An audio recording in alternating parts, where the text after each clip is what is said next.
Have you ever been attacked because you were different? Whether it was verbally, emotionally, or mentally? Was it because of the color of your skin or because of your sexual orientation? Today, I will talk about the attack that happened to Jussie Smollett.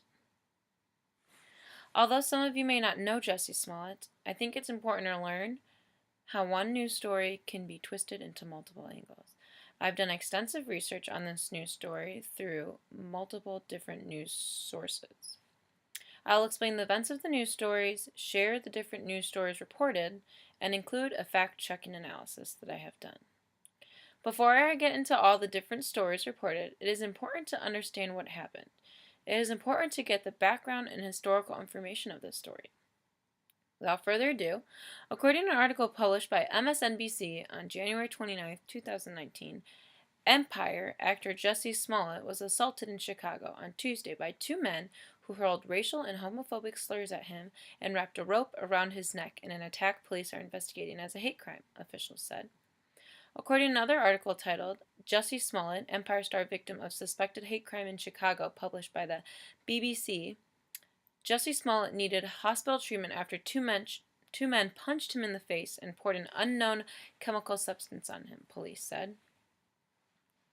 According to another article written by Andrew Blankenstein and David K. Lee, published on January 30th of 2019, Smollett came out as gay in a backstage interview with Ellen DeGeneres in 2015 after Empire first aired on Fox.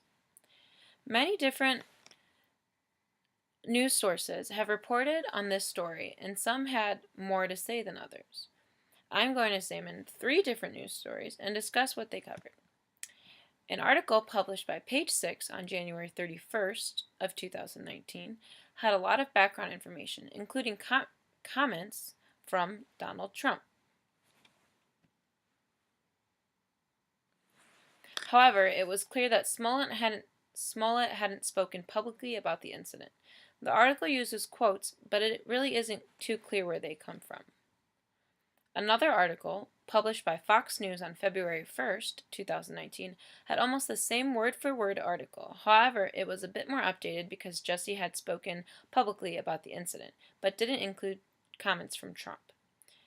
This article seemed to have used the same quotes, almost the same information, but had a few more citations than the first.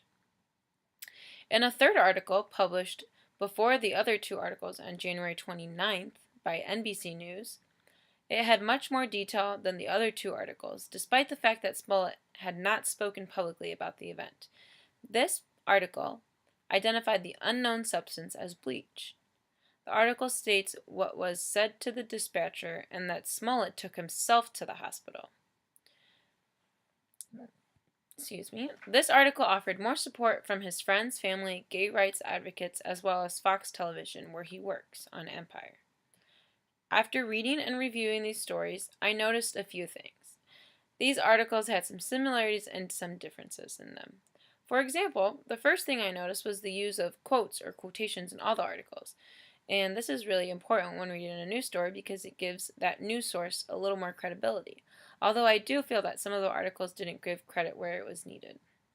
For example, the article published by Fox states at the very bottom that Matt Finn in the Associated Press contributed to the article, but states that it was written by Sasha Savitsky at the top of the article. One giant difference I noticed was the article published by NBC News.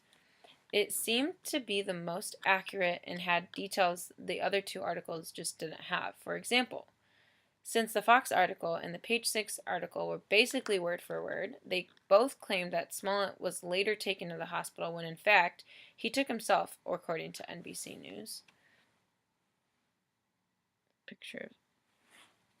This article was also the only one to identify the unknown chemical substance as bleach, while the other articles I had read never mentioned that.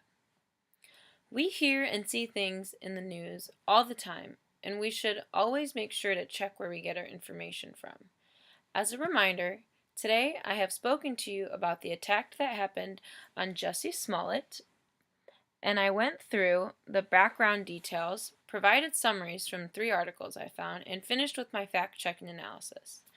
I hope that you never have to experience such an attack like Jussie Smollett. Thank you.